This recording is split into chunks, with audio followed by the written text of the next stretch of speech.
si le frère avait à moins que vous décidément que vous êtes fatigué, toi tu vas conduire demain. Oui. Oui, donc si ça ne dérange pas. Je n'ai pas de questions.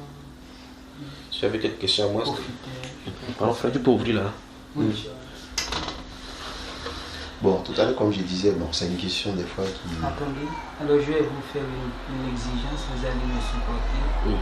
Comme demain matin, nous allons partir à 6h du matin. Le Seigneur va me donner un cantique pour vous réveiller. Pour une petite Il est à la porte, il est à la porte. Pour une méditation, 6h du matin. Donc une méditation pour échanger entre nous, chaque passage, comment le Seigneur veut. Donc dès qu'on finit, il faut aller dormir. C'est bon? Il faut le problème. C'est bon? Non. Lui, il veut que nous, si c'est 3 heures, Lui, hein? Ok. Et ça 6h, 7h, comme ça tu te prépares pour partir, Watson, tout le monde va se préparer. Oui, c'est bon? Donc, je sais que j'ai mon combat dans la chambre tout à l'heure, quand il va entrer dans la Tout le monde chambre. a le corps va prendre un peu de cours aujourd'hui.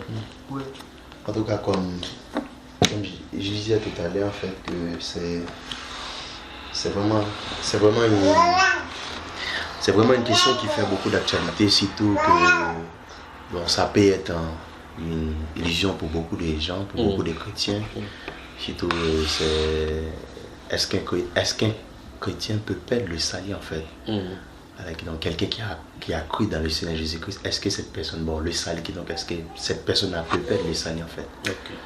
Donc, en tout cas, c'est l'un des grands thèmes même de la Bible, pas de la Bible même, mais de l'histoire contemporaine. Parce que déjà, c'est que ceux de la Bible n'avaient pas ces préoccupations que nous avons aujourd'hui. Il faut admettre que c'est parce que beaucoup de choses sont passées et on a pris la Bible copiée, biaisée et autres là, c'est pour ça qu'on est arrivé à ces niveaux-ci. Regarde par exemple, quand tu vois les premières personnes qui marchaient avec le Seigneur Jésus-Christ. Tout à l'heure en journée, lorsque nous parlions de, je crois que ce que nous avons partagé aujourd'hui, je ne sais pas si aujourd'hui nous avons partagé, où on parlait des questions, des habillements et autres là, tu faisais état de cette similitude entre les dieux Mitra et Osamira avec la chrétienté.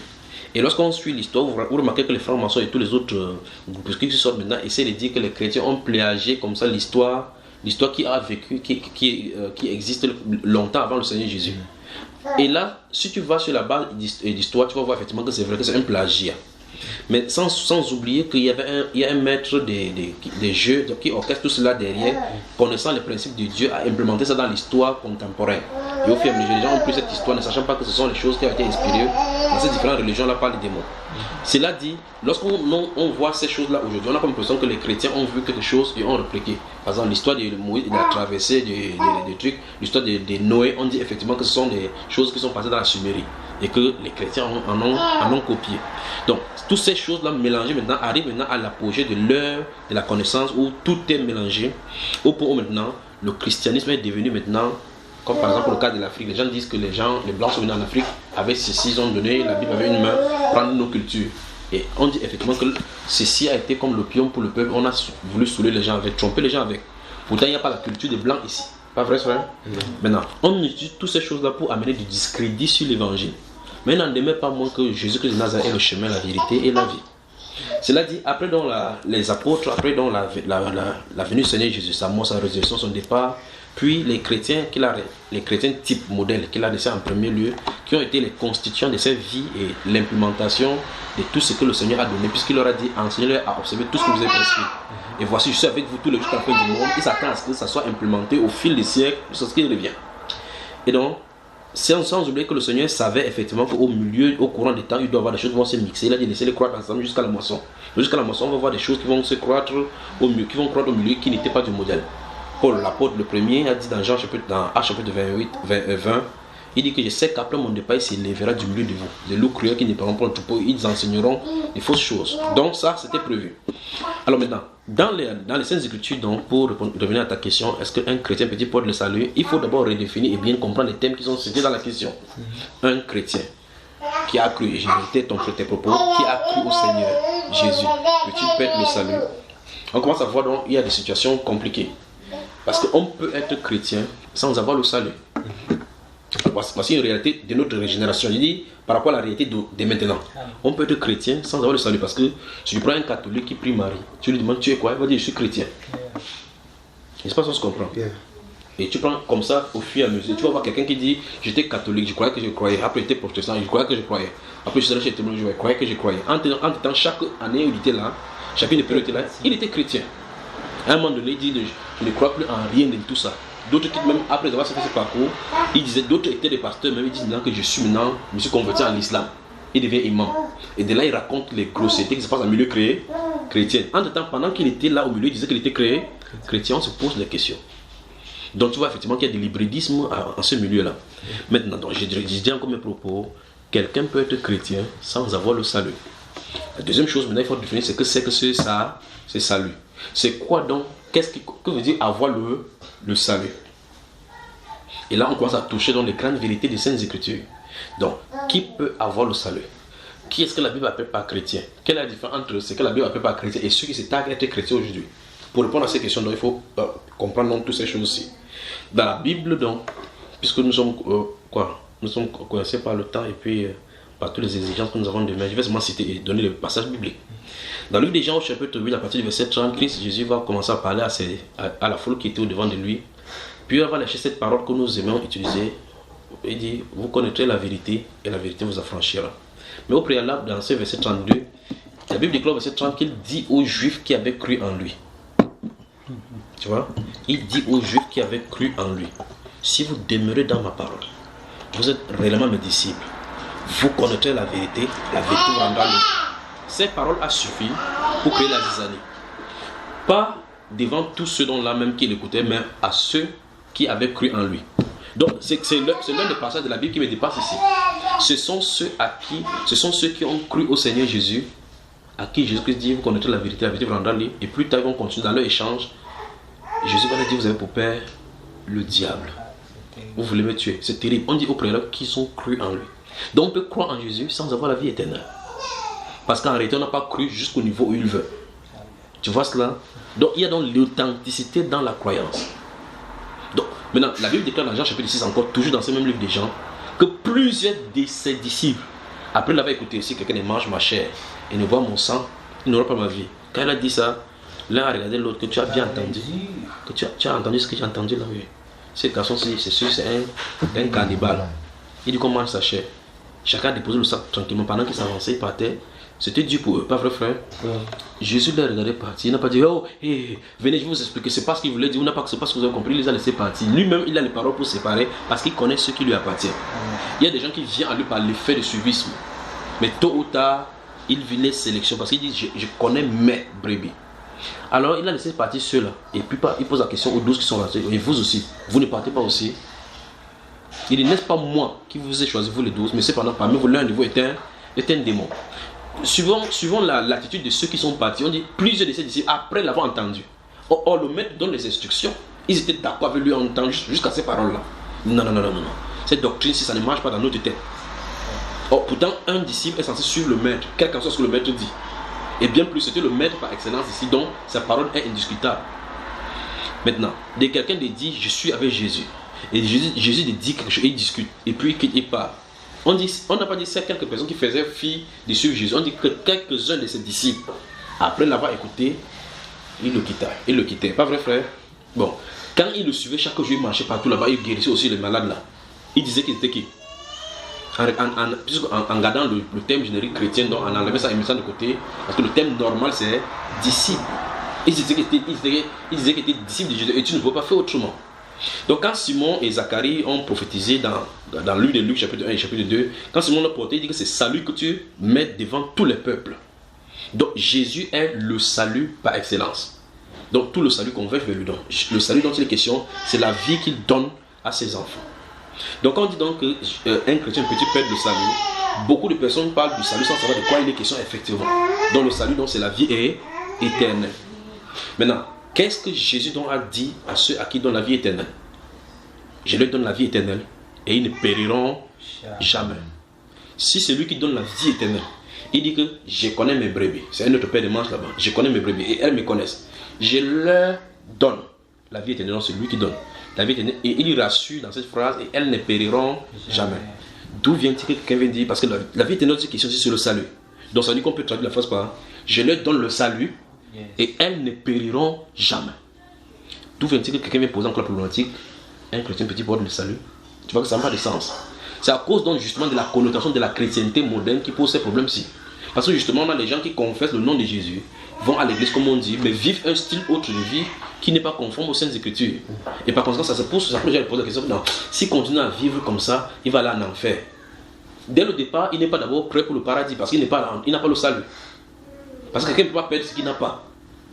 Mais le problème, c'est que on a utilisé les thèmes génériques des chrétiens, on a collé ça à tout genre de nos pensées ici.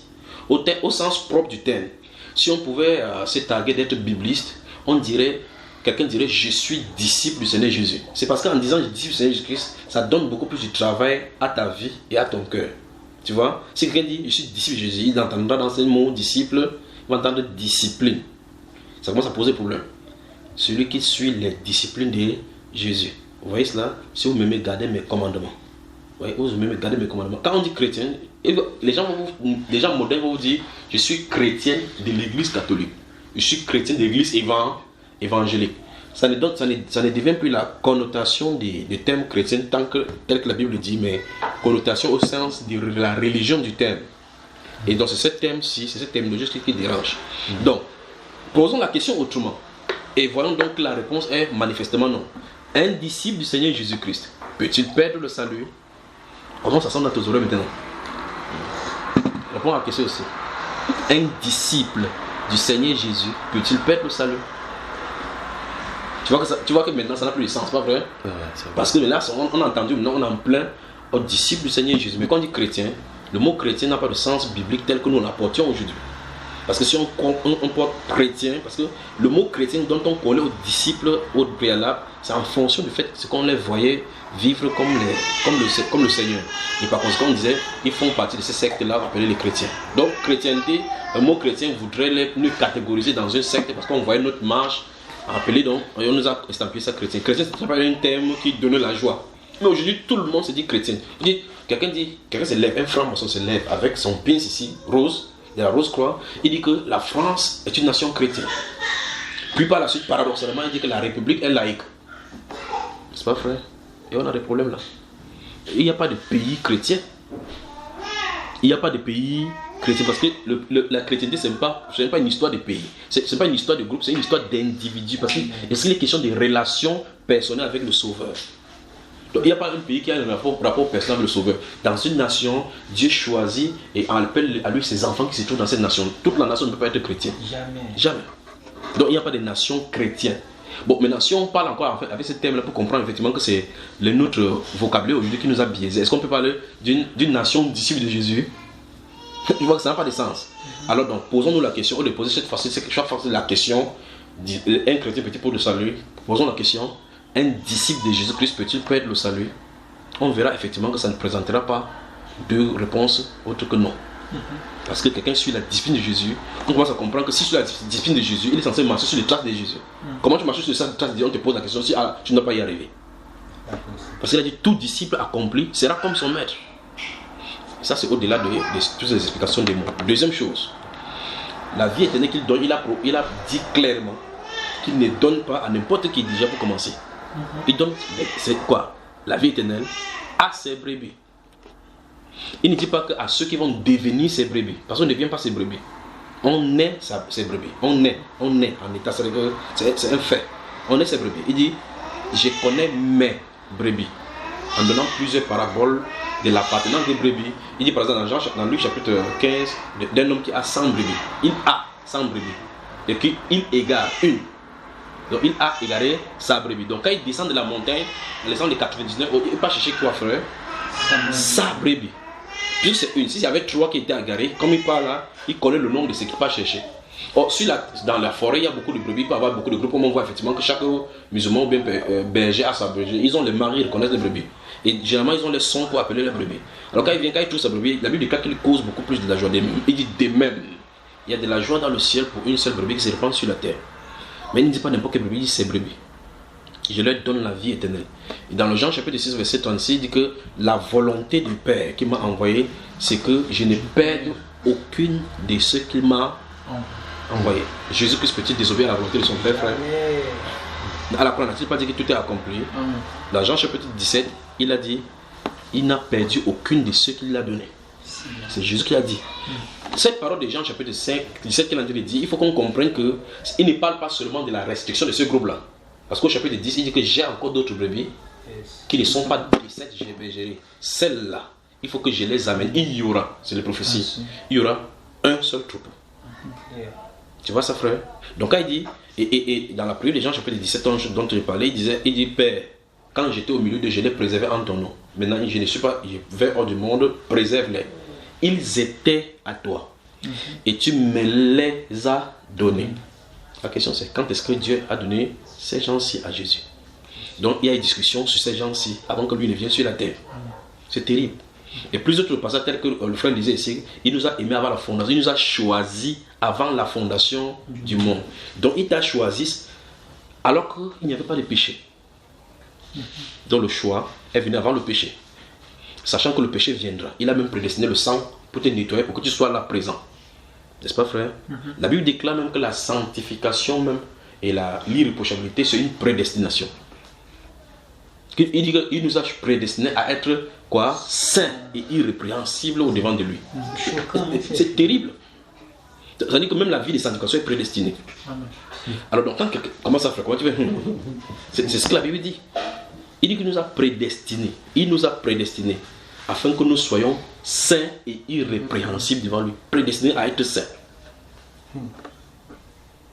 Pourquoi prédestinés à être saints? Pour que nous servions à la louange de sa gloire. Ok, maintenant, donc ça dit qu'il a prévu que nous soyons saints. Et quand il sera, puisqu'en fin de compte, on voit effectivement, dans l'Apocalypse chapitre 19, on dit son épouse s'est préparée. Donc finalement, elle a fini par entrer. Et l'épouse du Seigneur Jésus qui n'entrera pas handicapée. Jamais. Parce que si un membre manque, il va commencer à marcher comme ça. N'est-ce pas, frère? Elle s'est préparée. Donc, si la Bible déclare qu'elle s'est préparée, il lui a été donné de se revêtir. Donc, elle a fini par se préparer jusqu'à entrer à le vêtement. Donc, tous les péripéties que nous encourons dans nos vies ici, ça fait des temps que nous commençons à mettre nos petits cerveaux dans le plan de Dieu en disant que donc, oui, et les gens commencent à sortir des questions type du Sadducéen. Donc, tu me dis que si quelqu'un vit dans le péché et il va sur le lit des malades comme ça là, bien qu'il ait confessé Jésus dans sa bouche, et il vit comme ça alors qu'il vit dans le péché, s'il me va aller au paradis, tu veux me dire qu'il va au paradis? Et la question que je pose c'est, toi tu le vois sur le lit des malades, qui t'a dit que le fait qu'il ait confessé Jésus, qu'il était du brebis du Seigneur? Parce que si tu veux prendre un prédicateur qui avait du feu et des dons de guérison, Judas en était un. N'est-ce pas, frère? Voilà. Mais si on disait disciple de Jésus, qu'est-ce qu'on dirait de lui? On dirait qu'il était disciple de Jésus. Mais Jésus dit c'est un démon. Et en plus de cela, celui qui était au salut là-bas, celui qui était à la droite et à la gauche à la croix là, ceux qui étaient en bas qui n'entendaient pas la conversation qui se passe en bas, parce que c'est nous qui lisons la conversation entre eux. Ceux qui étaient en bas de la croix, au pied de la croix, sous le mont là-bas en bas, quand ils regardaient le gars là, quand on a regardé, mais c'est qui au milieu là? Imagine que le frère Jétro passe et Pierre lui demande, c'est qui au milieu? C'est celui-là qu'on appelle Jésus de Nazareth. Il nous dérangeait ici partout, il trimballe les gens partout, il envoie les enfants, les gens dans le champ. Et l'autre là, c'est le voleur de l'autre toujours qui a agressé Hérode, le fils d'Hérode. Et l'autre là, c'est qui? Il a volé dans le temple, les caisses de temple. Pouf, regarde-moi le voleur. Les discussions qui se passent en bas, en amont, ce sont les styles de discussions qu'il puisse y avoir. Mais là-bas en haut, c'est une autre réalité. C'est une autre réalité. À la croix, si tu regardes, tu demandes aux Romains qui ont crucifié Jésus et tous les autres peuples, les deux bandits te demandent quel est leur sort. Puisque les deux autres étaient des bandits, ils vont aller en enfer. Un a été sauvé, frère, l'autre est allé en enfer. Si on demande maintenant qu'est-ce qui s'est passé, il y a une conversation là-bas qui a permis à quelqu'un d'entrer. Si tu regardes le livre d'Ézéchiel au chapitre 38, tu trouves Ézéchiel sur son lit en train de coucher comme ça là. André le temps est là, malade. Et que le prophète est venu vers lui dire, donne des ordres à ta maison car tu mourras. Et puis il a dit marcher dans la cour. Il s'est tourné là-bas, il a parlé quelque chose. Si les gens ont entendu le parler, chacun va entrer préparer le deuil d'Ézéchiel. Mais il y a une conversation qui s'est passée entre lui et Dieu. Vous savez qu'Ézéchiel devait mourir. Ça fait 15 ans. Imagine que ceux qui ne savent pas ce qui se passait avec Ézéchiel et Dieu, ils vont dire que Ésaïe était un faux prophète. Il parle d'Ézéchias, le roi Ézéchias qui était malade, et le prophète Ésaïe est venu lui dire, donne tes ordres à ta maison car tu mourras. Quand il dit, les gens entendent, il mourra. Quand ils sort, il part, tout le monde prépare le deuil. On peut acheter les habits. On peut acheter les habits pour des mortuaires. Il dit, Seigneur, aie pitié de moi. Toi c'est tout, ok. Il dit à celui-là dehors. Quand Dieu parle au prophète, les gens qui sont autour n'entendent pas. Tu as vu comment il s'est humilié. C'est pour dire quoi? C'est pour dire la relation avec le Seigneur peut se créer en quelques fractions de secondes. Quelques fractions de secondes. C'est pour ça que quand les gens disent ah, cette femme-ci, on a pris un flagrant délit d'adultère. Quand Jésus a demandé de lancer la pierre, ils ont lancé la pierre, frère. Quand tous sont partis, le lendemain, quand ils vont voir la femme, ils vont voir qui? Une adultère. Pas vrai? Mais pour Christ, c'est une sainte femme.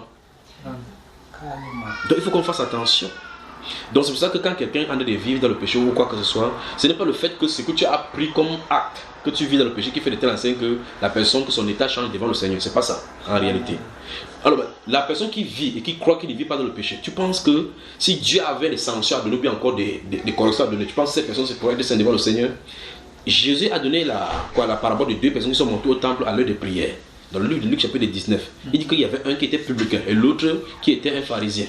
Le pharisien s'est vanté là-bas de ses prouesses religieuses. Je jeûne 2 fois par semaine. J'ai même donné ma dîme là-bas au frère Merché. Il a arraché la voiture rouge comme ça. C'est moi qui lui ai offert. Il donne mes offrandes partout, pas vrai frère? Et puis il se tourne vers l'autre, il dit je ne sais pas comment. C'est comme c'est publicain comme ça qui vient souiller le temple ici. La personne qui donne cette fonction, ils étaient deux en train de faire la prière là-bas. Et la personne qui ont pris était dans la chair là-bas. Ils viennent donner le résultat de la prière. Mais quand ils ont fait cette prière ce jour-là, il n'y a pas eu de voix, il n'y a pas eu de sensation. Chacun est descendu ce soir. Satisfait pour l'un d'avoir fait ses devoirs religieux. La Bible déclare que le publicain n'osa même pas lever la tête. Il tapait ses porteurs. Il dit que sois apaisé envers moi. Jésus dit, en vérité, je vous le dis, le publicain est descendu justifié. Amen. Le monsieur qui était pharisien, si je regarde sur le plan religieux extérieur, il ne vit pas dans le péché. Mais c'est eux qui se réunissent pour dire le publicain, ce sont les gens de mauvaise vie. Ils disent même ça au Seigneur. Pas vrai, frère? Donc ça veut dire que s'il y avait des situations à faire, c'est eux qui diront que non, ces gens iront en enfer. Mais Jésus dit c'est plutôt eux qui iront en enfer. Donc il faut qu'on fasse attention parce que le jugement de ce qui va entrer et qui ne va pas entrer n'est pas nôtre. Parce qu'on ne connaît pas à quelle limite se trouve la chose. Jésus a dit je leur donne la vie éternelle et paieront pour j'en reste là. Comment il va faire entrer une brebis, je n'en sais pas. Quand il a dit à celui-là à la croix qu'aujourd'hui tu seras vraiment au paradis, tu vas me dire à quel moment donc celui-ci, parce qu'il dit aujourd'hui tu seras vraiment au paradis. Dis-moi par quel mécanisme, parce que Jésus dit comme ça, il meurt avant celui-là. Nous sommes d'accord, frère? Jésus dit comme ça, il meurt avant celui-là. Celui-là, mais on a cassé ses pieds, il a encore crié waouh, waouh, waouh, waouh, waouh. Mais il est entré. Expié. Ses péchés sont expiés. Il n'a pas donné les dîmes sur la terre.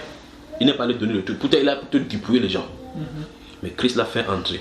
Pourquoi? Une de ses brebis. Il va les retrouver partout. Jusqu'à ce qu'ils vont entrer. Sur la terre, si c'était quelqu'un qui était religieux, les religieux vont dire que non, le gars là, certainement, il va aller en enfer. Mais Christ l'a trouvé à la croix pour dire, il n'entre pas là-bas. Donc, aucune de ces brebis ne pourra se changer. C'est pour ça que j'aime dire aux gens, par exemple, ceci est choquant souvent. Le péché ne change pas l'état d'enfant de Dieu. Le statut d'enfant de Dieu ne peut jamais changer. Jamais. Ça change la communion. La relation avec lui. Tu vois, c'est la relation est compromise. Et ça se rétablit justement par la repentance. Et le Saint-Esprit est toujours là pour travailler dans cet acte-là. C'est le Saint-Esprit qui nous a attirés dans la relation avec le Seigneur. Et le Saint-Esprit œuvrera en nous toujours pour qu'on soit dans sa conformité. Tu vois cela? Donc, ça fait intéressant que quelqu'un lui-même peut douter de son statut d'enfant de Dieu. Même si tu doutes, ça ne change pas le croire. Parce que même s'il dit maintenant que le monsieur qui m'a engendré sur la terre, je ne crois plus que je suis son frère. Ça change la réalité. La vérité, c'est que je suis son enfant. Voilà la vérité. Même si tu te fâches, tu dis, même, voici le frère, voici sa fille. Si un jour sa fille grandit et dit, la fille est têtue, je t'ai demandé de ne pas sortir, ne sors pas. À côté de Dieu, tu n'es pas mon enfant. N'était pas son enfant, frère? Si. Son enfant, elle sera son enfant. Côte que va, ce sera son enfant. Dans l'exemple de Luc chapitre 15, où le garçon qui est venu, je pense, n'a pas d'héritage à son père et allait se faire vlotter dans la boue. Cet enfant-là, quand il a pris son truc, son héritage, il était dans la faute vis-à-vis de son père. Quand il est parti, le style de vie qu'il a vécu, ça choquait son papa. Parce qu'il n'était pas conscient, il n'était pas conscient. Mais quand il a péché, il est rentré. Le papa ne lui a pas reproché quoi que ce soit. Il dit mon fils que je suis. Il n'a pas dit qu'il était mon fils, il a dit mon fils que je suis. Donc même dans la désobéissance, même dans le péché, il est son fils. Mais le rapport avec le papa et son fils n'était pas au beau fixe. La réparation de ce qui a causé le couac restaure la personne dans sa communion parfaite avec lui. Amen. Amen. Donc c'est un non-sens, donc finalement. C'est un non-sens. Tu comprends ce qu'il dit non-sens? Ça n'a pas de sens de dire qu'un enfant de Dieu va cesser d'être un enfant de Dieu. Je vais poser la question à quelqu'un. Quelqu'un me dit que avant d'être enfant de Dieu, on est enfant du diable. Je suis étonné. Jamais. Que nous étions pas natifs, des enfants de colère. De colère, c'est ça quand on dit qu'on est. Ça n'a pas enfant de Dieu. Tu as des attributs, tu manifestes, c'est une imitation. Tu as été perverti, mais tu n'es pas comme ça. Jésus dit que je suis venu pour chercher, le bon berger donne sa vie pour ses brebis. Jésus, notre Seigneur, ne donne pas sa vie pour qu'on devienne ses brebis. C'est un signe de réparation parce que ces brebis sont sous le joug de quelqu'un d'autre. Il paye la réparation pour que ces brebis retournent à la maison. Qui dérange là. Donc ces brebis, on ne devient pas brebis du Seigneur. On est brebis du Seigneur. Par suite des voies d'égarement que Satan a mis dans le monde, on s'égare dans toutes les voies. Et puis là, le Seigneur veut pour envoyer par les voies différentes qu'il a tracées au travers des évangiles pour pouvoir nous faire revenir à lui. Donc, en réalité, il dit quelqu'un prêche l'évangile et il dit on est enfant du diable. Et je lui dis frère, même dans la nature, y a-t-il une possibilité qu'un chat devienne la souris? Jamais. Même si le chat a fait n'importe quoi, il dit que désormais je vais me laver, comme le chat n'aime pas l'eau. Frère, il peut devenir poisson. Jamais, jamais. Donc on a des problèmes ici. On a des problèmes. Le blé devient livré. Le blé ne peut pas devenir livré. En commun livré, ils peuvent se ressembler n'importe comment, ils ne seront jamais identiques. Et il n'y a pas de possibilité que tu fasses que le blé devienne livré. En commun que livré, donc ils peuvent être étouffés n'importe comment, mais la semence qu'ils portent est la semence authentique de sa nature. On se comprend, n'est-ce pas, frère? Donc la question, un chrétien petit porte de salut, peut avoir le sens de ce questionnement-là dans notre chrétienté d'aujourd'hui. Mais dans l'interrogation biblique, ça n'a pas de sens. Parce que cette lumière est destinée. Paul Pierre, dans la première prédication, dit que car la promesse est pour ceux, pour vous, pour vos enfants, pour tous ceux qui sont là, en aussi grand nombre que le Seigneur Dieu les appellera. Ceux qu'il a prédestinés, il les a aussi appelés. Quand tu te prédestiné, il t'appelle. Quand tu reviens à la maison, il te justifie. Il te justifie, bam, il met son seau. Tu retournes à la maison. Terminé. Bon, donc ça veut dire que désormais il faut me poser la question, est-ce qu'un chrétien petit porte le salut, mais est-ce qu'un disciple de Jésus-Christ petit porte le salut? Et tu verras que c'est un non-sens de poser ces questions. Même si on va tordre n'importe quelle écriture pour dire n'importe quoi, ça ne sera pas en délice parce que ça ne peut pas dire une chose et son contraire. Dieu n'enverra aucun de ses enfants en enfer. Parce que le témoignage se base sur la vallée des hymnes pour dire effectivement que Dieu, ce qui n'était pas monté dans la pensée de Dieu. Dieu n'a jamais dit qu'il va envoyer, il n'y a pas de verset biblique que Dieu dit qu'il va envoyer son enfant en enfer. Mais il a dit le méchant il séjournera. Amen. Amen. Ça va, frère? Que Dieu te bénisse. Amen. Tu vois, de façon sommaire, j'ai survolé, n'est-ce pas? Tu vois que je n'ai pas pris l'aspect en disant le Saint-Esprit demeure tabernacle, c'est dans ces personnes. Il n'y a pas un verset biblique qui dit qu'il va enlever son Saint-Esprit maintenant. Tu pêches, tu lui dis, je t'enlève mon Saint-Esprit, tu m'as déçu. Non. Comment, frère? C'est un ballon, ça. Que c'est le ballon ping-pong. Le jour que je pose la question, bon, tu es né de nouveau. Né de nouveau, ça veut dire que tu as l'Esprit de Dieu. Et par conséquent, donc, ça veut dire que si tu pêches, tu rentres dans l'ancienne nouvelle naissance. Ça a un sens, ça, frère. Ça veut dire que un jour, quand tu te devant, je ne sais pas quel mécanisme il peut faire. Quand il t'enlève, et un jour, en tout cas, tu nais de nouveau. Il y a deux styles de nouvelle naissance, frère. Non. Comme cet enfant s'est sorti du ventre, il y a des possibilités qu'elle rentre là dans le ventre. Le processus avance seulement. Toute créature, quand quelque chose vient sur la terre, ça avance seulement dans le processus de grandissement. Jusqu'à ce que ça va maintenant à son apogée pour descendre maintenant dans l'amour. Les naissances spirituelles, on grandit, on naît dans la nouvelle naissance, on commence à grandir dans la progression de la connaissance. On grandit dans la connaissance du Seigneur Jésus. Et notre relation avec lui, on grandit pour être parfait en lui. N'est-ce pas, frère? Il n'y a pas de chemin retour. Donc quelqu'un dit qu'aujourd'hui tu es né de nouveau, demain tu n'es plus né de nouveau. Ça n'a pas de sens. De même comme cet enfant, il ne pourra plus rentrer dans le ventre de sa maman pour ressortir, pour dire j'ai rentré tout slow. Parce que si on fait le revient, il va revenir le sperme. Entrer dans le corps de ses frères, ça n'a pas de sens, ça ne marchera pas. Et quel qu'en soit ce qu'il se passe, il est l'expression de sa personnalité. Donc si on va entrer là-bas, tu vois effectivement que un enfant de Dieu ne peut pas aller en enfer. Un enfant de Dieu, Dieu ne peut pas recevoir son Saint-Esprit. Donc la Bible déclare que les dons et les appels sont irrévocables. Donc il peut pas dire je t'appelle. Et puis il dit je ne t'appelle plus alors. Ça n'a pas de sens. En même temps, hein? En même temps. Je t'appelle, je ne t'appelle plus, tu m'as déçu. Donc il s'était trompé. Comme il sait que tu arrives, il te prédestine pour cela. Amen. En fait, frère Junior, je voulais ajouter une chose. En réalité, ce que j'ai bien compris, c'est que le Dieu qui envoie ses enfants en enfer, c'est le Dieu des musulmans. C'est le Dieu des musulmans. Parce qu'il est écrit dans le Coran qu'il n'y a personne parmi vous qui ne passera pas par l'enfer. Pas l'enfer, justement. C'est là qu'on trouve cela. Oui, c'est le Dieu des musulmans justement qui envoie en enfer. Tu es un pays arabe. Moi, c'est pas chez moi ici. non, c'est ton problème. De toute façon. Donc dans le Coran, justement, c'est prévu effectivement que tous, il n'y a personne qui ne goûtera pas l'enfer. En tout cas, il a dit comme ça parce qu'il va faire tout et tout pour qu'il vienne là-bas chez lui. Donc, parce que lui-même, il sera dans le feu. J'ai une question. Oui, frère. Ministériellement, à quel niveau est-ce qu'on peut arriver à se séparer d'un frère? Je dis ministériellement. Ministériellement. On travaille ensemble, Oui. c'est un bon voie. À quel niveau Là- ça peut arriver? Qu'est-ce qui peut provoquer ça ou Oui. qu'est-ce qui ne peut pas le provoquer? Voilà. En tout cas, dans les Saintes Écritures, on voit que Dieu lui-même peut provoquer la division. Le Saint-Esprit, ça dit que le Saint-Esprit peut provoquer la division. On lit par exemple dans le livre des Actes des Apôtres, ça peut être un problème d'ordre éthique par rapport au Seigneur, sans qu'il y ait des problèmes. Dieu lui-même décide de mettre une séparation. C'est ce que nous voyons, et cette séparation, ça ne veut pas dire qu'effectivement il n'y a plus de collaboration. Dans le livre des Actes des Apôtres, chapitre 13, la Bible déclare qu'il y avait dans l'église d'Antioche des prophètes et des docteurs. On cite les noms. Au verset 2, la Bible déclare que pendant qu'ils jeûnaient et qu'ils priaient, le Saint-Esprit dit: mettez-moi à part Saul et Barnabas pour l'œuvre à laquelle je les ai appelés. Quand ils ont entendu cette instruction du Saint-Esprit, après avoir prié et jeûné, ils ont posé la main, ils ont prié, les laissés par Antioche. On voit une séparation créée par le Saint-Esprit. Pourtant, on ne sait pas combien de temps ils ont duré dans l'église d'Antioche. Le moment de la séparation était arrivé. On voit effectivement, comme on a vu dans tout à l'heure là, le cas d'Abraham, dont Dieu l'appelle à se séparer de son papa. Or, le séparer ici, c'est le séparer pour la mise à part, pour qu'il entre dans le plan parfait qu'il a pour lui. Mais pourtant, il a parlé de la séparation physique avec ses propres parents. Tu vois, donc ça c'est le Seigneur faisant. Mais maintenant, dans le ministère, effectivement, on voit effectivement qu'il peut avoir des problèmes au sein même de l'assemblée, au sein des communautés, au point où il y a une nécessité de séparation. Les Saintes Écritures règlent principalement dans le livre des Romains chapitre 15, on va prendre 2 passages ainsi. Et c'est même Paul, dont nous parlions là, tout à l'heure, au chapitre 13, au chapitre 15 vont se séparer. Parce que là, la Bible déclare que c'est le Saint-Esprit dit: mettez-moi à part Saul et Barnabas pour l'œuvre à laquelle je les ai appelés.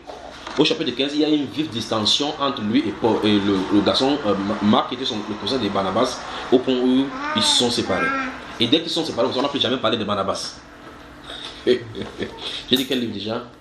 Romains au chapitre 15, ou encore au chapitre 16, je crois que on prend au chapitre 16. Au chapitre 16. Chapitre 16, verset 17 à 18.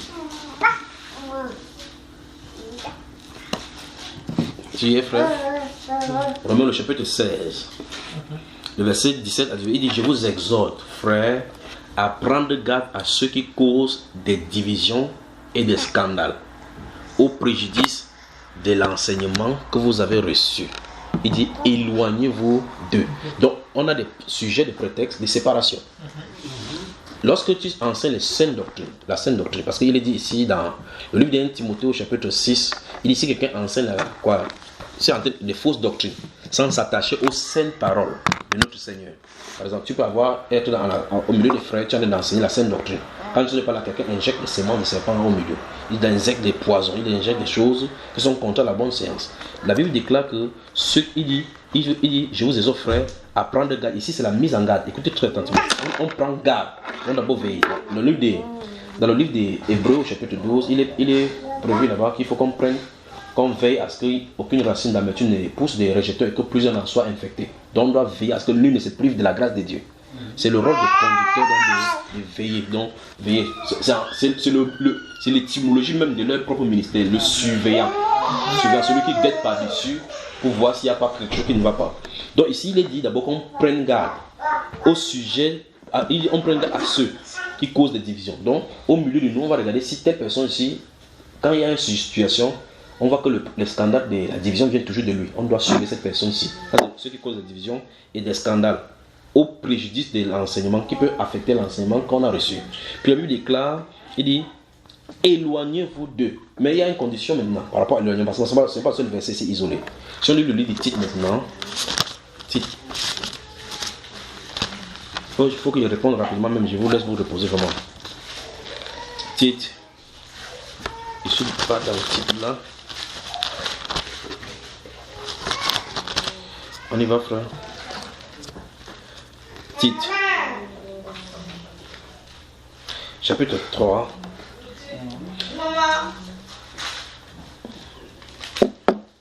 Je vais lire les versets 8 jusqu'au verset 11. Regardez. Tite chapitre 3. Tu es là, frère? Tite, le chapitre 3. Verset 8 à à 11. Et la Bible déclare, cette parole est certaine et je veux que tu affirmes ces choses afin que ceux qui ont cru en Dieu s'appliquent à pratiquer de bonnes œuvres. Voilà ce qui est bon et utile aux hommes. Mais, évite les discussions folles.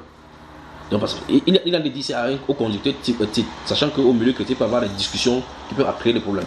Il dit évite les discussions folles, les généalogies, les querelles, les disputes relatives à la loi, car elles sont inutiles et vaines. Puis au verset 10, éloigne-toi. Une fois de plus, on voit effectivement que Paul fait référence à la même chose qu'il a dit tout à l'heure dans le livre des Romains. Il dit éloigne-toi, parce que ici, on a seulement dit au chapitre 16 des Romains, on a seulement dit éloigne-toi de tel homme, sans dire comment. Ici, ils mettent les restrictions. Il dit éloigne-toi après un premier et un second avertissement, celui qui provoque des divisions. Donc ici, il a apporté l'éclaircissement de ce qu'il disait dans Romains chapitre 16. C'est vrai dire que lorsque un frère est au milieu et il crée des divisions, et comme le Saint-Esprit a dit après un premier et un deuxième, il ne peut pas avoir une troisième. Parce que tu attends 3 fois. C'est que tu n'es pas biblique.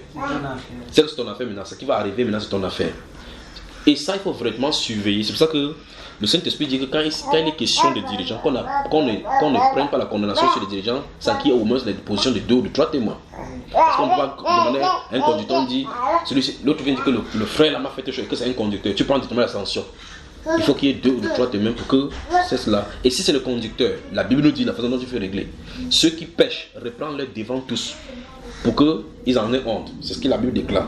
Donc ça veut dire que si un conducteur, parce qu'il y a les questions de conducteur ici, a des soucis avec l'enseignement, ou bien crée des préjugés au niveau de l'enseignement, ou bien crée des divisions, tu vas devoir l'interpeller en tant comme un dirigeant.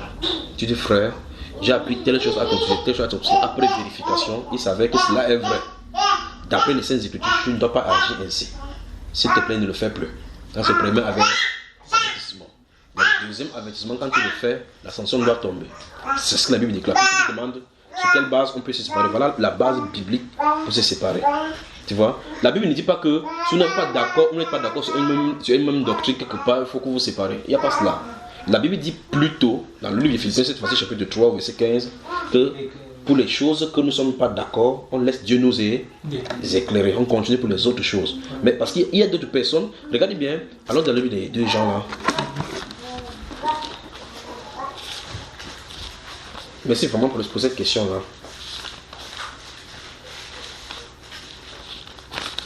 2 Jean, c'est toujours avant 2 Jean, 3 Jean, c'est quelque part là-bas avant Apocalypse.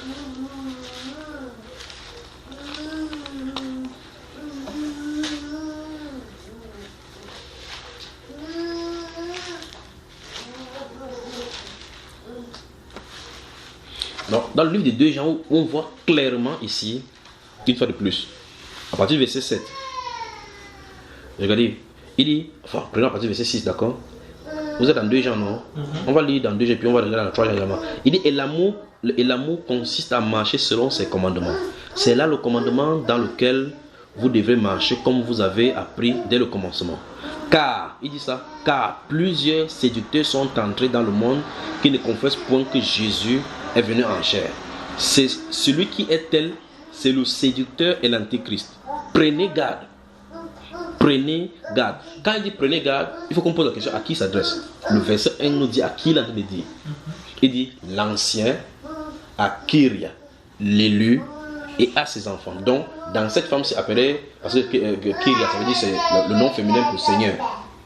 Kyrio, c'est Seigneur en grec. Kyria, c'est le nom féminin pour Seigneur.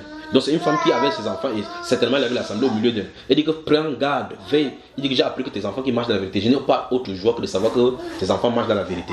Mais puis il les rappelle avec l'amour. Après avec cet amour là, il demande maintenant, il dit, il faut prendre garde, il faut que vous demeurez dans l'amour. Parce que je dis ceci parce que plusieurs séducteurs sont entrés dans le monde. Il dit c'est celui de l'antichrist dont il est le séducteur de l'antichrist. Et donc prenez garde à vous-même afin que vous ne perdiez pas le fruit de votre travail, mais que vous recevez une pleine récompense. Quiconque va plus loin et ne demeure pas dans la doctrine de Christ n'a point Dieu. Celui qui demeure dans cette doctrine a le Père et le Fils. Et puis il dit, si quelqu'un vient à vous et n'apporte pas cette doctrine, ne le recevez pas dans votre maison et ne lui dites pas salut. Et il dit, parce que si quelqu'un lui dit salut, il participe à ses mauvaises œuvres. Ça veut dire que si il comprend, il dit, de quelle doctrine est-ce qu'on parle? S'il y a assimilé, quelqu'un ne fait pas ça, tu dis bonjour. Il ne te reçoit pas chez moi dans la maison. C'est ce qu'il a dit à Kiri, pas vrai? Dans 3 ans maintenant, cette fois-ci, ouvrez, tournez juste la page. Thierry est frère. Cette fois-ci, il va parler à Gaius.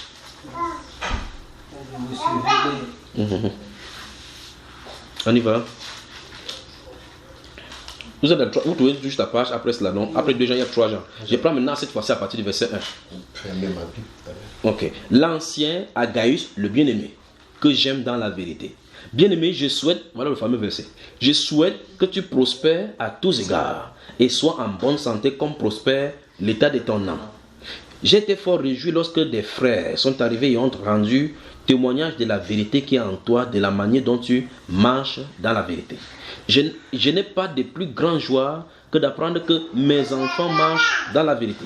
Bien-aimé, tu agis fidèlement dans ce que tu fais pour les frères et même pour les frères étrangers, lesquels ont rendu témoignage de ta charité en présence de l'Église. Tu feras bien de pouvoir aller au voyage d'une manière digne des saints, car c'est pour le nom de Jésus-Christ qu'ils sont partis sans rien recevoir des païens. Vous y êtes? Maintenant, regardez verset 12. Tous et la vérité elle-même rendent un bon témoignage à Démétrios. Nous aussi. Nous voyons ici effectivement comment on peut recommander les gens, on peut féliciter les gens. Mais il va toucher quelqu'un là-bas. Regardez, il fait exprès d'aller voir Démétrius en bas. Ici, félicite par exemple que la vérité et les autres frères rendent témoignage de Démétrius. Mais on va voir un individu qui crée le problème au milieu de l'église. On remonte au verset 9. J'ai écrit quelques mots à l'église, mais Diotrephe, qui aime à être le premier parmi eux, ne nous reçoit point. C'est pourquoi si je vais vous voir, je rappellerai les actes qu'il commet en tenant contre nous des méchants propos. Non content de cela, il ne reçoit pas les frères. Donc, les chrétiens n'ont pas eu de problème depuis aujourd'hui. C'est depuis dans le temps. Il ne les reçoit pas. Et ceux qui voudraient le faire, il les empêche et les chasse de l'église. Tu vois ça, frère?